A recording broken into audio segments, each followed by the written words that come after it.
हक आप काजी हुए बैठ सी। प्रणाम सुंदर सर जी। आप हक शिराजी महाराज विधान के धनी सच्चिदानंद स्वरूप आप श्री प्राणनाथ जी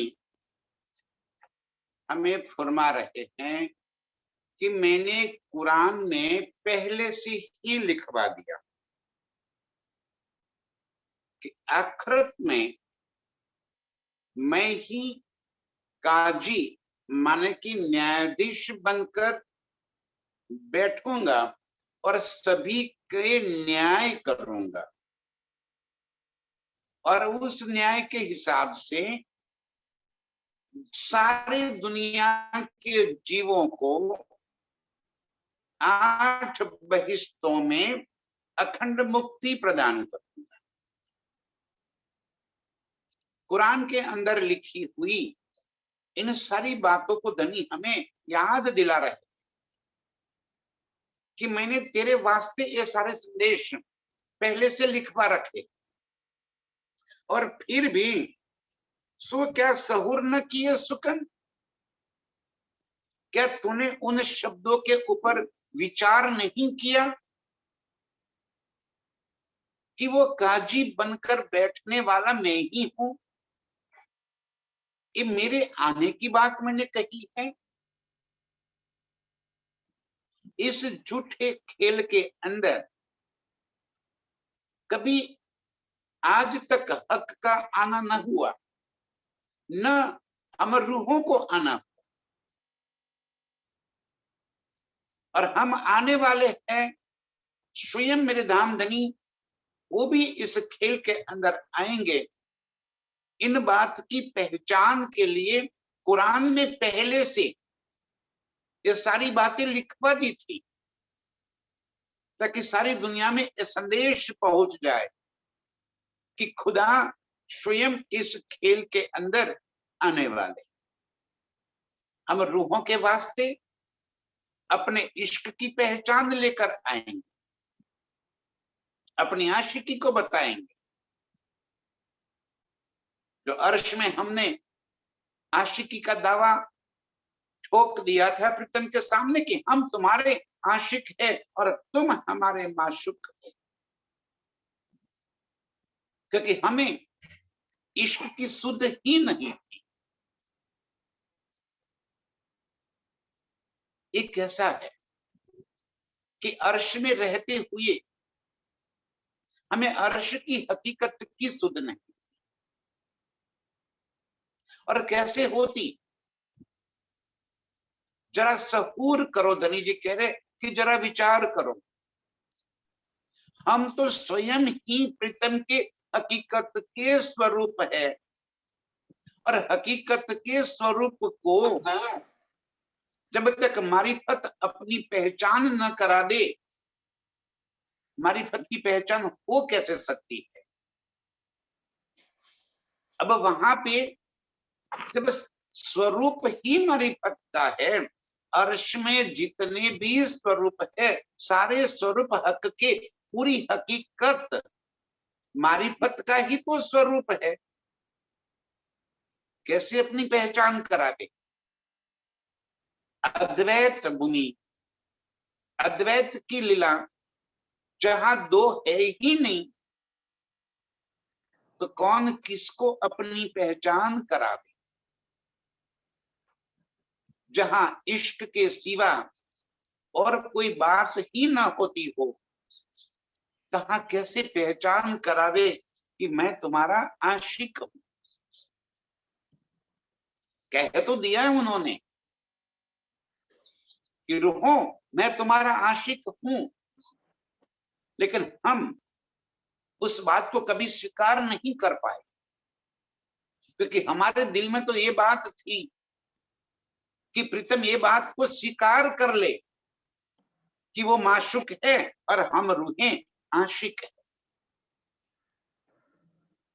हम तो ये जानती थी कि हम पल पल प्रीतम को रिझाते हैं, हम प्रीतम के आगे पीछे फिरते हैं, हम उनको रिझाने की हर कोशिश कर रहे हैं, हमें प्रीतम का प्यार तो कभी नजरों ही नहीं आया, उनकी आशिकी तो कभी हम समझ ही ना पाए। और समझ कैसे पाते?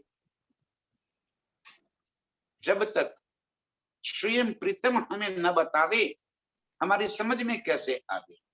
और प्रीतम कैसे बतावे? क्योंकि अद्वैत की भूमि है। ध्यान से सुंदर सा जी, यही तो बारीक बातें है, यही तो बातुन बातें। वो हमें अर्श में क्यों न बता दिया? क्यों इस खेल के झंझट में डाल दिया हमें? क्यों हमें इतना दूर दराज कर दिया? ऐसे खेल में हमें क्यों लेकर आए जहां हमें रितम की पहचान ही ना हो? इतना लंबा चौड़ा खेल बनाने की क्या आवश्यकता थी? क्यों हमें यहाँ लेकर आने की आवश्यकता थी? अर्श में ही कह दिया होता तो, कहा था उन्होंने तो कि रूहों बेशक इश्क तुम्हारा ज्यादा है, पर आशिक न कहियो कोई। तुम आशिक नहीं हो सकती, आशिक मैं हूं। लेकिन हम कहाँ मानने वाले थे, हमने स्वीकार ही नहीं किया इन बात का, क्योंकि हम तो प्रेम से परिपूर्ण थे। हमारा स्वरूप ही प्रेम का था, और जो प्रेम का स्वरूप है वो तो प्रेम की ही तो भाषा बोलेगा। उससे प्रेम के सिवा और कोई बात की शुद्ध ही नहीं है। इस वास्ते खेल के अंदर आए, खेल में अपना इलम दिया, इलम से अपनी पहचान कराई, अर्श की हकीकत, वहदत और खिलवत की पहचान कराई। अब जब अर्श की हकीकत की पहचान हो गई, तब हमें समझ में आया कि ये सारे स्वरूप तो स्वयं मेरे प्रीतम के अंग का नूर ही तो है। यही तो उनकी आशिकी है कि वो अनंत स्वरूप धारण करके हम रूहों को रिझाते। और खेल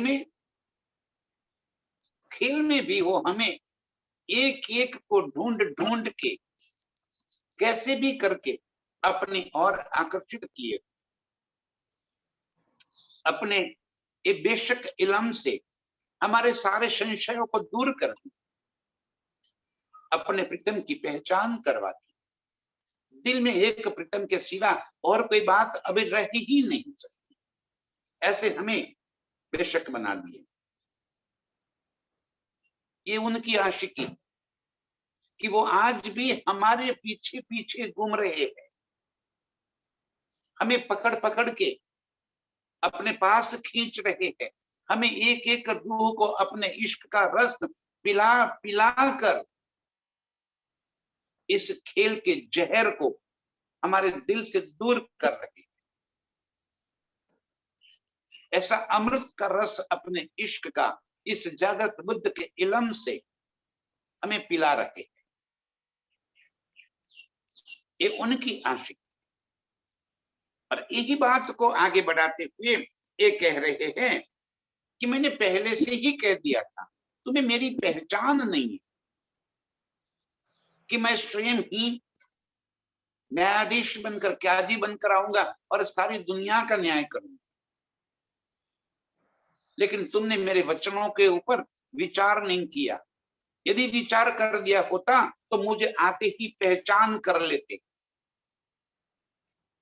इतनी देर न लग जाती, एक पलक में मेरी पहचान हो जाती और हम अर्श में जाकर।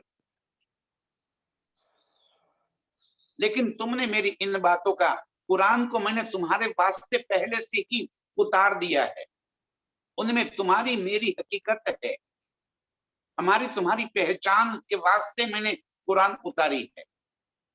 लेकिन तुमने तो उसको कर्मकांड के रूप में ले लिया, बस पढ़ते गए, उनके शब्दों पे तुमने कभी गौर नहीं किया, न उन शब्दों को कभी तक समझने की कोशिश की। यही बात मैं तुम्हें याद दिला रहा हूं। सो क्या सहूर न किए सुकन, तुमने कुरान के उन शब्दों का कभी विचार भी नहीं किया।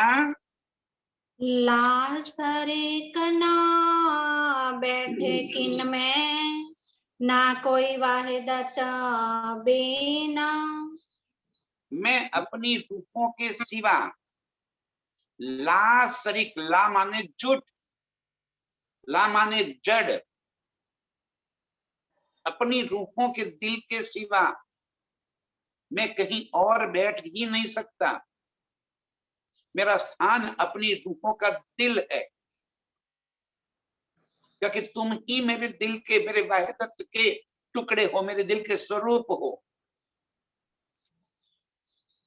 ना कोई वाहिदत बिन, मेरी रूहों के सिवा और कहीं मैं नहीं बैठ सकता। मैं अपनी रूहों के दिल में हूं, उनके दिल को ही अर्श बनाकर मैं बैठा हूं। तुम कहीं और ढूंढ रहे, वो तुम्हारी गलती है, लेकिन तुमने अभी मेरे वचनों को समझा नहीं है, मेरे वचनों को तुमने अभी सुना नहीं है, सहूर नहीं किया, उसके ऊपर तुमने विचार नहीं किया।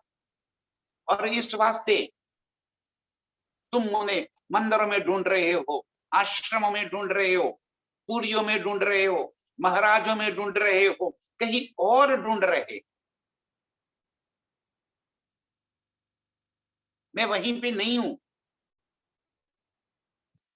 मैं तो मोमनों के दिल में बैठा हूं। साक्षात स्वरूप से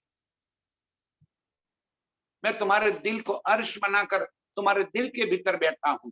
ला शरीक न बैठ सको, ये झूठ का मुझे क्या है। ये ईट माटी पत्थरों की दीवारों के भीतर मुझे आप ढूंढ रहे हो, मैं वहीं पे हूं क्या?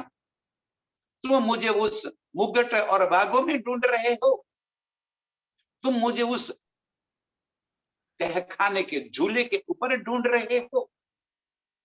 मैं कहाँ हूं? मैं आज भी ममनों के दिल के अंदर बैठा, मैं तुम्हारे सिवा कहीं और नहीं रह सकता। मुझे ढूंढना है, अपने भीतर झांक लो, कहीं बाहर झांकने की जरूरत नहीं है। इससे ज्यादा और क्या कह देवे तनी। फिर भी हमारी नजर नहीं खुले, मती मार गई है हमारी। इतना बेशक इल्म दे दिया जिसको हम रूहों के सिवा और कोई समझ नहीं सके, ये भी कह दिया। और फिर भी रूह का दावा लेने के बावजूद भी हम इन वचनों पे गौर नहीं करते, इन वचनों को हम समझते नहीं। और प्रीतम को आज भी हम झूठ में, जड़ता में ढूंढ रहे हैं, भागते फिरते हैं। आज इस मंदिर में जाएंगे, कल उस मंदिर में जाएंगे, कहाँ ढूंढोगे? ये मंदिर, मस्जिद, देहुरे सब लगे माहे रोजगार, और तुम मुझे कहाँ ढूंढ रहे? अपने भीतर झांक लो, कहीं भी जाने की कोई आवश्यकता नहीं है। मैं तुम्हारे भीतर बैठा, ला शरीक न बैठे किन में। झूठ के पास में तो परखता भी नहीं, जड़ के अंदर मुझे कहाँ ढूंढ रहे हो? ना कोई वाहिदत बिन, मेरे दिल के टुकड़े हो तुम, मैं तुम्हारे दिल के सिवा और कहीं नहीं बैठ सकता। सहूर बिना सब रह गया, और सहूर लदुने माँ है। सहूर बिना सब रह गया। कभी तुमने मेरे वचनों पे गौर किया ही नहीं, सहूर किया ही नहीं। यदि मेरे वचनों को समझते होते तो मुझे कहीं बाहर न ढूंढते, अपने भीतर ढूंढ लेते।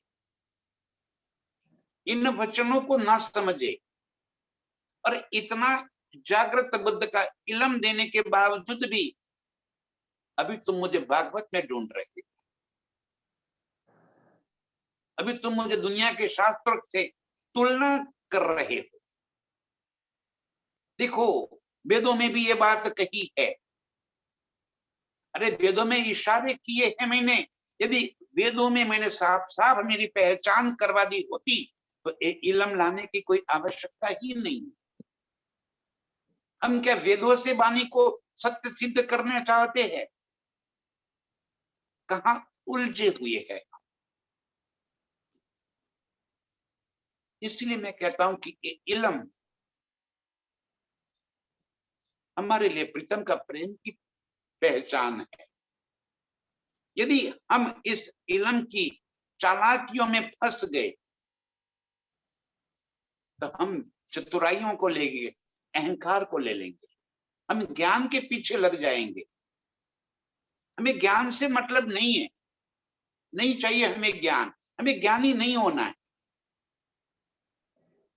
हमें तो प्रेम से प्रीतम को मिलना है, प्रीतम को प्रेम प्रेम से ढूंढना है। हमारा नाता ही इश्क का है, प्यार का ही तो नाता है हमारा। सहूर किए बिना सब रह गया। सारी दुनिया मेरे इन शब्दों को विचार किए बिना, समझे बिना उलझ गए। हम रूहें भी उसी लाइन में आ गई। सहूर किए बिना सब रह गए। हम रूहों ने भी इन शब्दों के ऊपर गौर नहीं किया। यही तो प्रीतम कहना चाहते हैं कि मैंने ही तो ये सारी बातें तुम्हारे वास्ते लिखवा दी है। कुरान भी मैं तुम्हारे वास्ते ही तो लेकर आया और तुम उसी में उलझ गए। दुनिया के शास्त्र में मैंने मेरी पहचान करवा दी और तुम उसी में उलझ गए। और आज मैंने अपने दिल की बातें खोलकर तुम्हारे सामने रख दी, तुम समझते क्यों नहीं? सहूर किए बिना सब रह गए। इस वाणी को मथने के बजाय हम पढ़ने में लग रहे, बोलते तो कुछ और है। ये सतवानी मथ की लेवु जो इनको सा, और चाहते क्या है कि ये वाणी पढ़ कर लेवु जो इनको सा। सारी बातें मैंने अपने दिल की बातें सब इसके अंदर रखवा दी। तुमने मेरे वचनों पे विचार नहीं किया। सहूर किए बिना सब रह गए और सहूर लदुन्नी माँ है और समझ कहाँ है, विचार कहाँ है? इस वाणी के भीतर। सारे खुलासे मैंने इसके अंदर कह दिए और तुम है भागवत के पीछे भाग रहे हो। भागवत के पारायण कराना है। इस सुंदर साथ को इस वाणी के अलावा और क्या चाहिए? और कहीं हमारी नजर कैसे लग सकती है? हम साफ साफ कैसे नहीं कह सकते? धनी ने वाणी हमारे वास्ते भेज दी और इसके अंदर अपने दिल के सारे भेद उन्होंने खोल कर रख दिए। और फिर भी हम सब भटके हुए, बार बार धनी जी हमें इसी दिशा की ओर उंगली करके रखते हैं कि भाई तुम कहां फंसी हो, कहां तुम उलझ गई। मैंने तुमको कह दिया कि मैं तो मोमनों के दिल में हूं और तुम मुझे ढूंढ कहां रहे हो? मंदिरों में, पुरियों में, स्थानों में। मैं तुम्हारे भीतर बैठा हूं। मैंने इस वाणी के अंदर सब कुछ लिख दिया। तुमने वाणी का सहूर करना बंद कर दिया, उसके विचार एक एक शब्द के ऊपर तुम विचार करना बंद कर दिया। किसी ने कह दिया और उस बात को मानते चले गए। स्वयं तो कुछ ढूंढ लो भीतर, क्या लिखा है मैंने। सब जगह यही उलझन में फंस गए और इसी चितवन में भी हम इसी बात में उलझ गए। चितवन हमें करना था किस चीज का? धनी के संग खिलवत का। और फंस कहां गए? हकीकत में, फंस गए हकीकत में, जबकि डूबना है खिलवत में। प्रीतम के संग उन लीलाओं की मस्ती में डूबना है।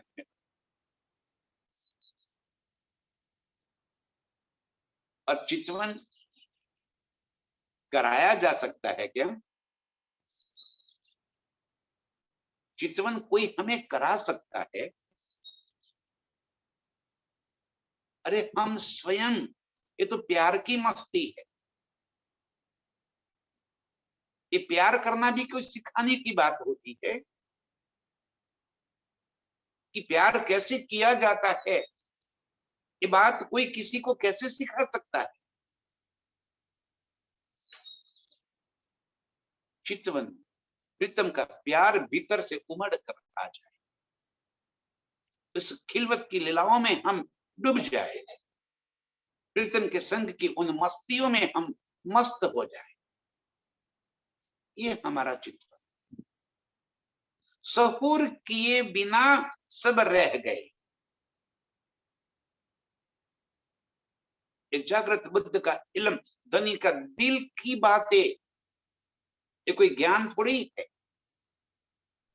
मेरे प्रीतम का प्यार इसके एक एक शब्द के अंदर उजागर हो रहा है। प्रीतम ने अपने दिल की बातें इन शब्दों के अंदर कर दी। इन शब्दों का जिसने सहूर कर दिया, ध्यान कर दिया, समझ में ले लिया, विचार कर लिया, वो सब कुछ समझ गया। और सहूर इसीलिए कह दिया कि सहूर लदुन्नी माँ है, सारी समझ इस बानी के अंदर छिपी हुई है। तो सूरता हकिया पे और वाहिदत बिना कोई ना है। और सो तो सूरत हकी पे, इलम लाना, इसका सहूर करवाना, एक एक बात समझ आना, ये शोभा, एक काम हक की सूरत आप श्री प्राणनाथ जी इसी वास्ते इस तन को धारण करके हमारे बीच में आ, ये सारा सहूर करवा दिया, एक एक बात हमें समझा दी, हमारे वास्ते इस इल्म को इस खेल के अंदर जाहिर कर दिया। और साथ आए तो आए सही, पिछले कारण बानी गए, जो हम रह गए थे उनके लिए एक एक शब्द धनी ने लिख कर दे दिया कि अब तो उसके अंदर डूब जाओ और इन शब्दों को समझ के मुझे पहचान कर लो। सो तो सूरत हकीपे, हकीपे माने कि ये शोभा कौन सी? इस लदुन्नी को लाने की, और सिर्फ लाने की नहीं, इस लदुन्नी का सहूर समझ करके देने की। इलम भी लेकर आए और इलम का सहूर भी करवा दिया।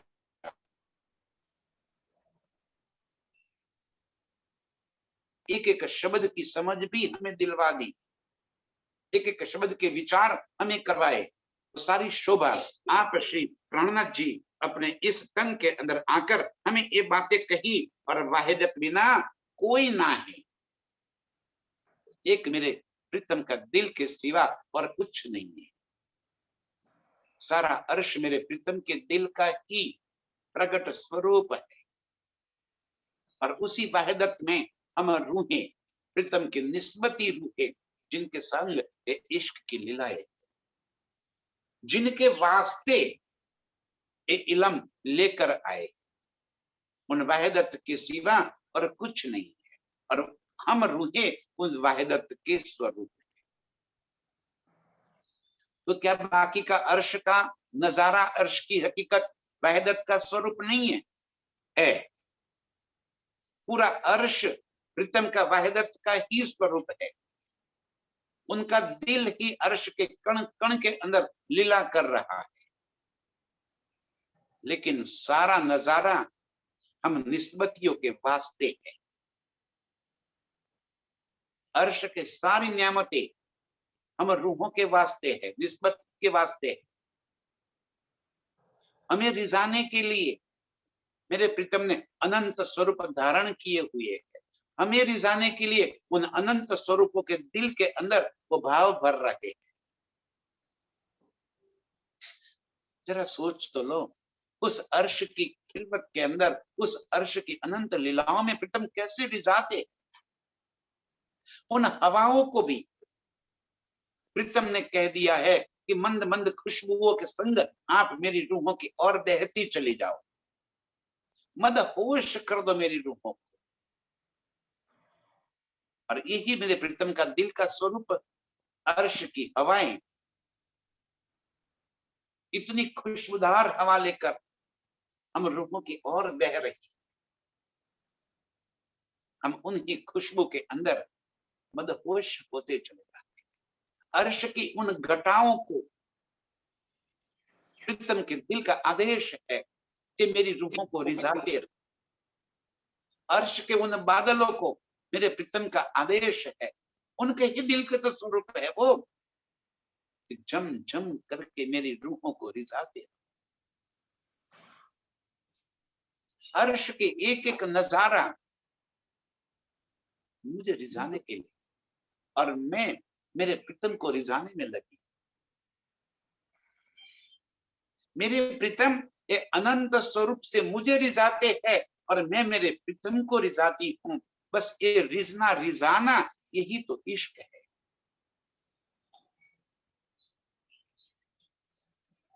अब उन इश्क की लीलाओं को जरा याद कर लो, उन वाहिदत की लीलाओं को जरा याद कर लो।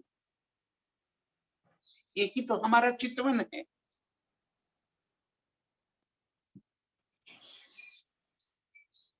कि इन अर्श के अनंत अनंत लीलाओं में कैसे प्रीतम मुझे रिझाते हैं, मेरे पीछे भागते हैं, कैसे मैं प्रीतम को रिझाती हूँ प्रीतम के पीछे भाग,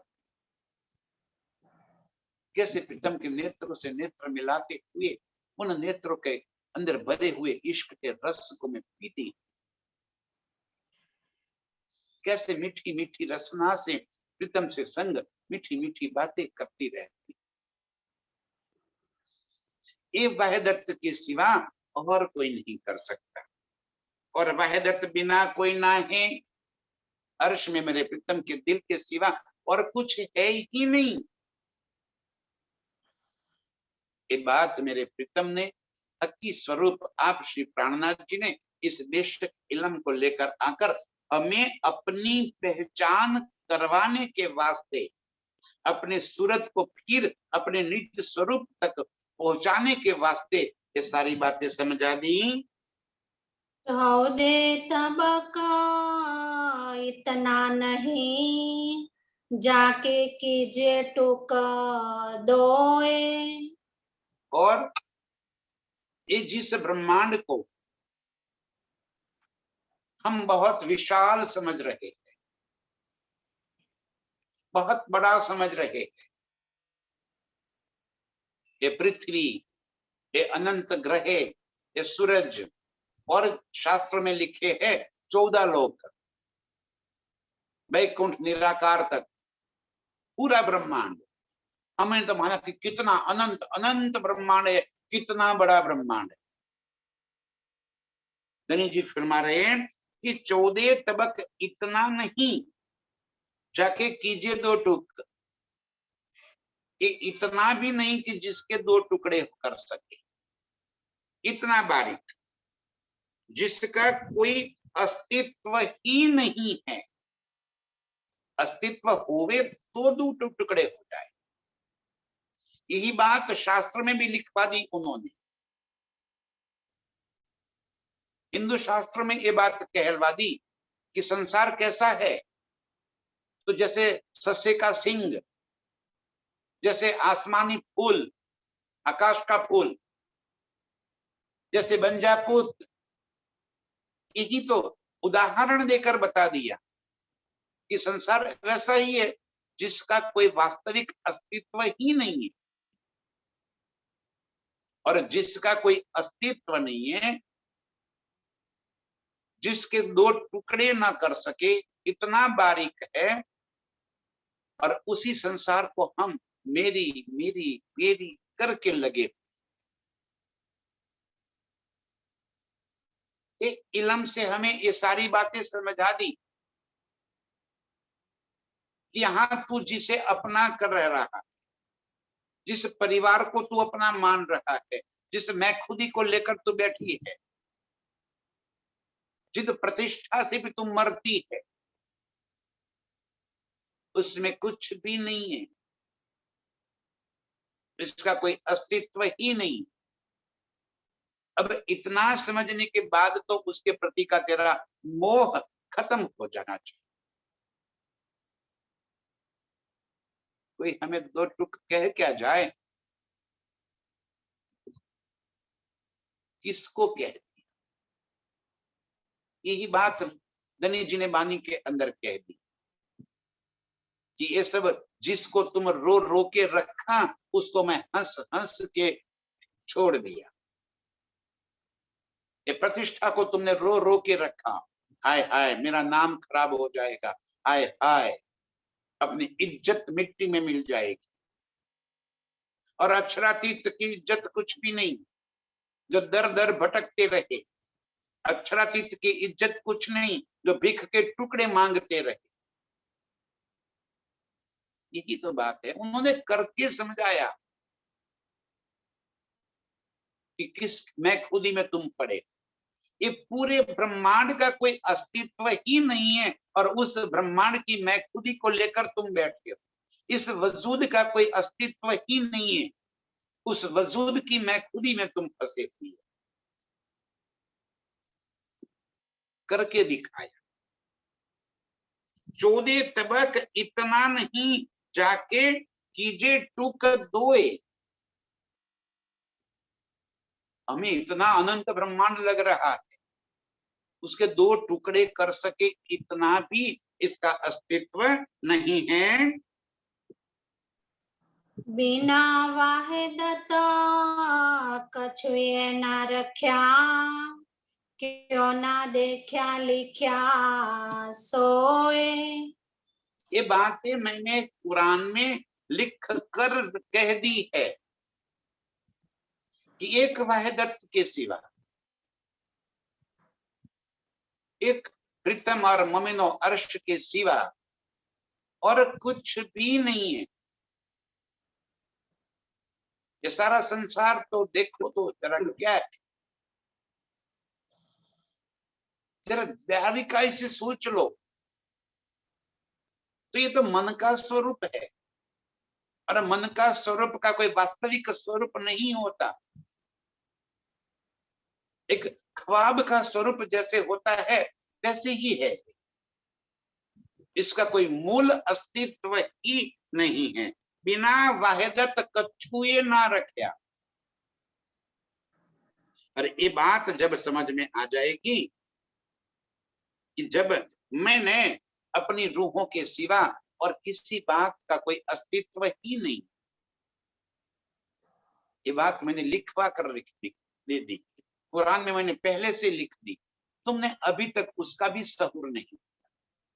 मैंने शास्त्रों में भी ये बात कह दी कि ये संसार आकाशी फूल है, और फिर भी उसी संसार के मोह में लगे। ये संसार सस्य के ऊपर, सस्य के सिंग कभी होते नहीं है। खरगोश ससला जिसे कहते हैं, उसके सर पे कभी सिंग नहीं होते। ऐसे ही इस ब्रह्मांड का कभी कोई अस्तित्व ही नहीं होता, और ऐसे अस्तित्वहीन ब्रह्मांड को हम सत्य मान के पकड़े। और जो हम सत्य है, वाहिदत के स्वरूप हम रूहें, जिनके मूल स्वरूप है जो है, उस है को भूल गए और ना ही को है कर दिया। झूठ को सत्य मान लिया और सत्य को समझ ही नहीं लगी। धनी जी कह रहे कि सारी बातें मैंने पहले से कुरान के अंदर तुम्हारे वास्ते लिखवा दी, लेकिन तुमने कभी उन बातों के ऊपर ध्यान नहीं दिया। दई कुंजी सनाखत तुमको, मैं भेजा मासूक रसूल। इसी बात की शनाख्त, शिनाख्त माने की पहचान करवाने के वास्ते मैंने अपने माशूक श्यामा जी को रसूल बनाकर भेज दिया और तुम्हें मेरी पहचान करवा दी। शिनाख्त करना मतलब पहचान करवाना। जैसे हम किसी को पहचानते ना हो और कोई हमें कहे कि ये काम भी पहचान कराने वाला कोई लेकर आओ, तो वो पहचान करवाने वाला आकर कहे कि हाँ मैं इनको जानता हूं, तब हम उनको विश्वास करेंगे। धनी जी इसी तरह कहते हैं, दई कुंजी शनाख्त तुमको, मैंने इलम तुम्हें मेरी पहचान करवाने के वास्ते भेज दिया है। ये कुंजी, ये इलम तुम्हें ज्ञानी बनाने के लिए नहीं भेजा मैंने। दई कुंजी शनाख्त तुमको, ताकि तुम्हें मेरी पहचान हो जाए, मेरी आशिकी तुम्हारी समझ में आ जाए, अर्श में मेरे और तुम्हारे बीच के संबंध तुम्हें समझ में आ जाए। इस वास्ते मैंने इस तारतम कुंजी को तुम्हारे पास भेज दिया। और किसको भेजा मैंने? अपने माशूक का श्यामा जी को अपना इलम देकर यहाँ पे भेज दिया। वही रसूल बनकर आए। कहलाने वाला तो मैं ही हूं। ध्यान से सुंदर साज, देवचंद्र जी महाराज के तन के अंदर श्यामा महारानी ने लीला की और यहां आकर अर्श की सारी पहचान जाहिर करवा दी। तो क्या श्यामा जी खामोशी में नहीं है? वो कैसे अर्श की बातें यहां जाहिर कर सकती? अब उन प्रसंग को याद कर लो अभी तक का। कानजी भट्ट के वहां चर्चा करते समय जब स्वयं धनी जी ने दर्शन दिए उनको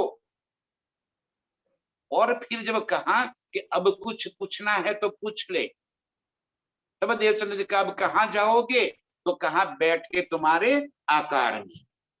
अब मैं आज से तेरे दिल को अंदर, तेरे दिल को अर्श बनाकर तेरे दिल में बैठा हूं। मैं तेरे भीतर बैठ रहा हूं। तब खुली पार की नजर। अब जो शब्द निकल रहे हैं वो शब्द बोलने वाले मेरे प्राण प्रीतम है। शोभा श्यामा जी को दे रखी, शोभा इंद्रावती को दे रखी है, शोभा सुंदरबाई को दे रखी है और आज शोभा और किसी भी तन को दे रखी है। बोलने वाले मेरे प्राण प्रीतम ही, उनके सिवा और कोई ये शब्द बोल ही नहीं सकता। रसूल बनकर वो ही तो आए। रसूल माने मेरे प्रीतम का संदेश लेकर आया। कौन? वो स्वयं ही हुक्म लेकर हाथ में कहलाया मैं रसूल। मैं ही हुक्म लेकर आया और मैं ही रसूल कहलाया। अब तो मुझे पहचान लो। इतनी साफ बात कह दी, दई कुंजी शनाख्त तुमको। ये बानी इलम तुम्हें दुनिया के शास्त्रों के भेद खोलने के लिए नहीं दी मैंने, शनाख्त करने को, मेरी पहचान करने को। अब मुझे पहचान लो। और क्या करना है हमें जानकर, और हमें ज्ञानी बनकर भी क्या करना है? कौन से दुनिया के जंग जीत लेने हैं? हमें तो प्रीतम का प्यार चाहिए, हमें प्रीतम चाहिए। और यही बात धनी जी कह रहे कि मैंने अपने आप मेरी श्यामा जी को, मेरी माशुका को मेरा संदेश देकर तुम्हारे पास भेज दिया। अब इसके सहूर करके तुम मेरी पहचान कर लो। ये शब्दों को समझकर तुम मुझे पहचान लो। कि मैं हूं तुम्हारा आशिक, रूहो मेरे तुम्हारा आशिक। और अर्श की सारी बातों को याद कर लो, उन खिलवत की बातों को याद कर लो। इस खेल को जो तुम अपना मान कर बैठे हो, इस खेल की वास्तविकता को समझ लो कि इसका कोई अस्तित्व ही नहीं। अस्तित्व किसका है? मेरा और तुम्हारा। बाह्यदत्त के सिवा कुछ है ही नहीं। मैं और तुम ही अस्तित्व वाले हैं, बाकी सारा खेल अस्तित्वहीन है, नाशवान है। नाशवान भी तो वो होगा जिसका कोई अस्तित्व हो। ऐसे बिना अस्तित्व वाले खेल को तुम अपना मान कर बैठे हो। वहां से नजर हटा लो। ये बात पहचान करवाने के वास्ते, मेरी पहचान करवाने के वास्ते, अपने आप की पहचान करवाने के वास्ते मैंने एक कुंजी अपनी माशुका के संग तुम्हारे पास भेजी है।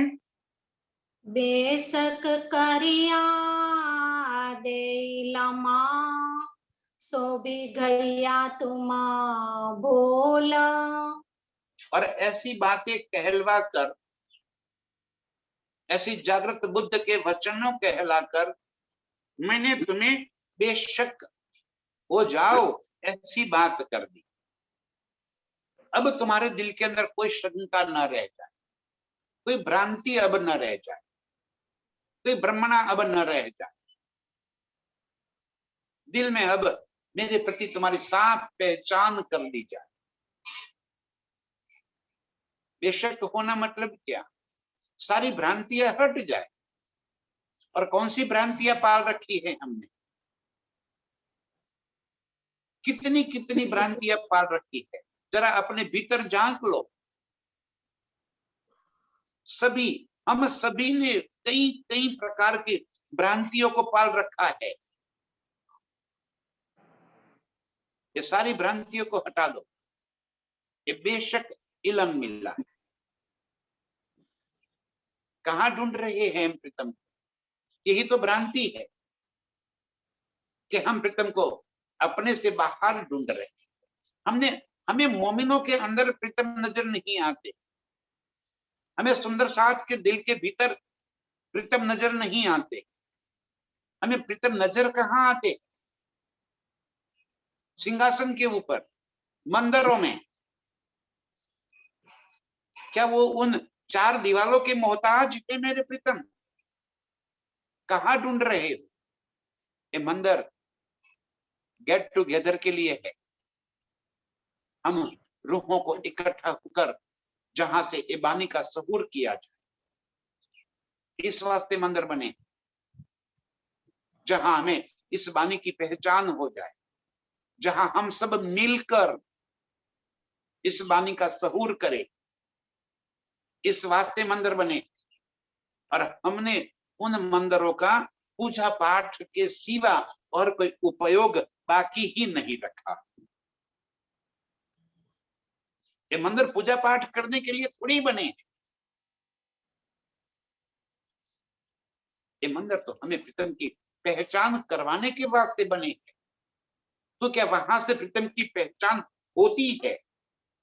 हो रही है क्या? जरा कुछ अपने आप को। हम किन भ्रांतियों में फंसे हैं? दई बेशक करिया दे इलम, ऐसे इलम देकर हमें बेशक कर दिया। सो भी गैया तुम भूल,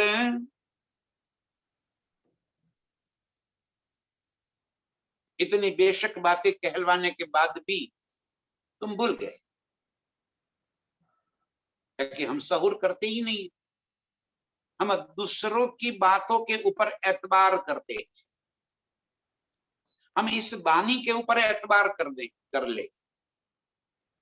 ये बानी मेरे प्रीतम के शब्द है, इसके ऊपर हमें एतबार करना है। उसके बदले हमें ये बानी को समझाने वाले औरों के ऊपर हम एतबार करते।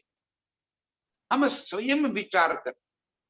धनी ने हमें भी तो जागृत बुद्ध दे दी, हमें तो एक कुंजी दे दी है। हम अपने दिल, और दिल गवाही देगा कि सच क्या है, झूठ क्या है। बस हम एक परंपराओं को तोड़कर उस परंपराओं से निकल नहीं पाते और इस वास्ते भ्रमाओं में फंसे रहते हैं। इस भ्रमणाओं से निकलकर बेशक इल्म से प्रीतम की पहचान करते हैं। धनी जी यही फरियाद कर रहे हैं कि तो भी गैया तुम भूल, इतनी बातें मैंने समझा दी फिर भी तो भूल गए। अब इन बातों से मुझे याद कर लो। तुम बैठे जिमी नासुती आड़ा मलकुत जबरोत। कहाँ बैठे हो तुम? जिमी नासुती मतलब इस खेल के अंदर मूल धन तो हमारे मूल मिलावे में है। मूल मिलावे में प्रीतम के चरणों में हम बैठे हुए हैं और नजरे इस वजूद को पकड़ ली और इस वजूद के नजरों से हम इस खेल के अंदर अपने आप को महसूस करते हैं, जिनकी मूल स्वरूप तो हमारे अर्श में ही है। और फिर भी हम अपने आप को ऐसा महसूस करते हैं कि हम तो इस खेल के अंदर बैठे। तुम बैठे जिमी नासूती, और इस तरह तुम इस नासूत खेल के अंदर आकर बैठे हो और आड़ा मलकुत जबरूत, और बीच में क्या आ गया? मलकुत माने बैकुंठ और जबरूत माने योग माया। और हमारे तुम्हारे बीच में बहुत लंबा फासला हो गया। जबकि बैठी हूं चरण तले, उन कदमों को पकड़ के बैठी हूं मैं, एक पलक की भी देरी नहीं है। और बीच में इतना अंतर कर दिया कि बीच में हमें ऐसा महसूस हो रहा है कि अरे इतना बड़ा निराकार का ब्रह्मांड, और कितना बड़ा ब्रह्मांड बीच में पड़ गया। उसके बाद योग माया और उसके बाद मेरा परम। अब जिसका अस्तित्व नहीं है हम उसी को चितवन में भी लेते हैं कि मैंने स्वर्ग को छोड़ा, फिर मैंने वैकुंठ को छोड़ा, फिर मैंने शून्य निराकार को छोड़ा। अरे कैसे छोड़ दिया? फिर योग माया के ब्रह्मांड को छोड़ दिया और फिर हम अर्श में पहुंचे। शाबाश मेरी, शाबाश तुम्हारे ईमान, शाबाश तुम्हारी चितवनी।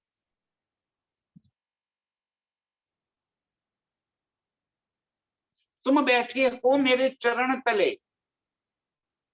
ये वजूद के हिसाब से तुम्हें ऐसा लग रहा है कि तुम्हारे मेरे बीच में ये सारा नजारा, वैकुंठ, स्वर्ग और योग माया, ये सारा जबरूत और मलकुत तेरे मेरे बीच में पड़ गया है, ऐसा तुम्हें लग रहा है। सात आसमान हवा बीच में मैं बैठा ऊपर लाहोत। सात आसमान हवा बीच में, हवा माने निराकार, और इस नासुत के बीच में 14 लोक के ऊपर के जो 7 आसमान रह गए, वो 7 आसमान बीच में रह गए। कहाँ है वो 7 आसमान? कहाँ है वो नीचे के 8 पाताल?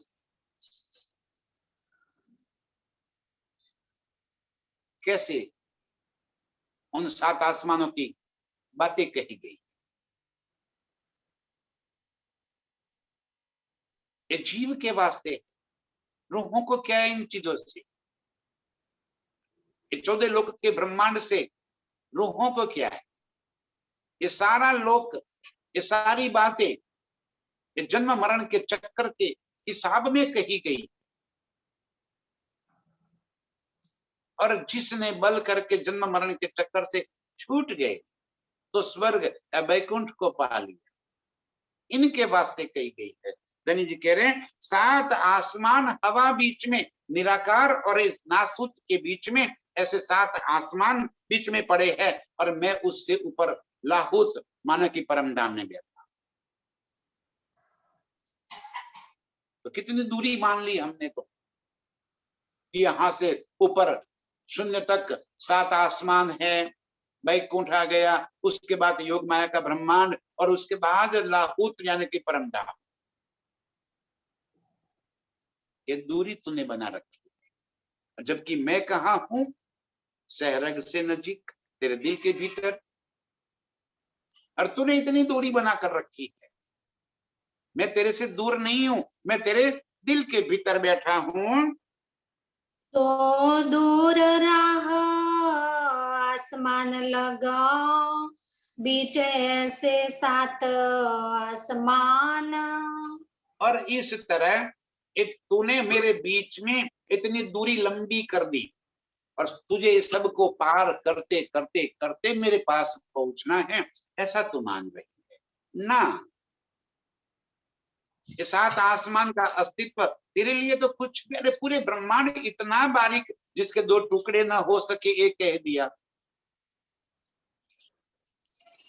जिस 7 आसमान की, जिस वैकुंठ की, जिस स्वर्ग की, जिस शून्य निराकार की, जिस महाशून्य की हम बातें करते हैं, ये सारा ही ब्रह्मांड की है। अरे ब्रह्मांड कितना है, जिसके 2 टुकड़े ना हो सके, मानो कि इसका कोई अस्तित्व ही नहीं है, और जिसका अस्तित्व ही नहीं है उसे तो पार करके लाहुत पहुंच गई। अरे मैं तेरे दिल के भीतर बैठा हूं, और तू मुझे कहां पार करके लेके जाने की बात कर रही है, तू कहां जुड़ रही है मुझे, जिसका कोई अस्तित्व ही नहीं है उसके अंदर तू उलझी हुई है।